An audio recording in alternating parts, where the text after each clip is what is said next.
there is the timing as an issue. I mean, what should we make of it? Because I'm common sense. I'm sick of people being in their emotions about this. Well, I do think it's potentially problematic. I would like to learn a little bit more in the way of details, but it's mostly problematic because I view the entire country of Qatar as problematic. Qatar has been the world's number one funder of Hamas, the Muslim Brotherhood, and radical Sunni Islamism for a very long time. They hold themselves out as these sophisticated Western style actors. They fund a lot of American higher education there.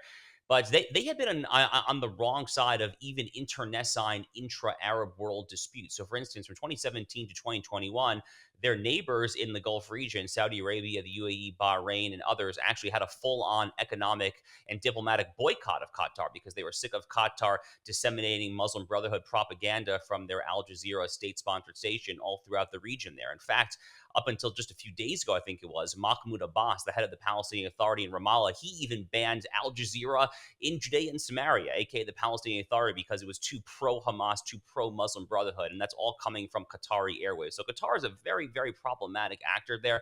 Obviously, if you're getting a free airplane there, I mean, who's going to say no to a free gift? I just have to wonder, Stacey, is this truly a free gift, or is it kind of a Trojan horse of sorts where there are going to be strings attached? I don't know exactly what those strings looks like, but Qatar is a very, very wealthy country. It's a tiny country where they punch way above their weight when it comes to geopolitical affairs due to the fact that they are so wealthy and they're able to just lavish and throw money all around there.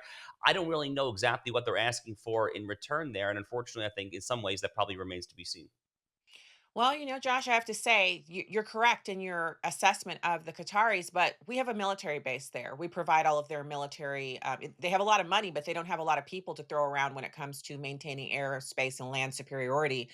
We also have a strong partnership with the House of Saud, which means our bases there also serve as a protection for most of the Middle East. All of the Western thought patterns that go on there, they're protected by our military might being there, and we protect them from Russia and China and Iran, who would be their enemies if it weren't for us.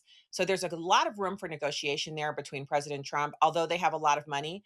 What about all of the billions of dollars they pour into United States universities to advance Islamic thought and jihad? They've been doing that for decades. No one's put a stop to it. President Trump could cut that off. We'll accept your plane. Don't donate another penny to American universities. Um, I think there's a lot more that could be negotiated here. And my hope is that President Trump is sitting down with them and laying out all of the possibilities because we would not want to yank a military base from there, but that is a definite, distinct possibility.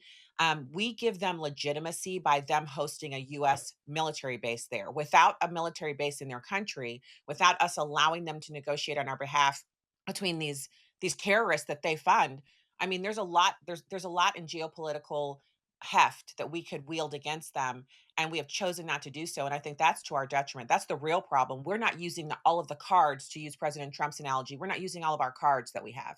For full shows, live and on demand, it's Salem News Channel.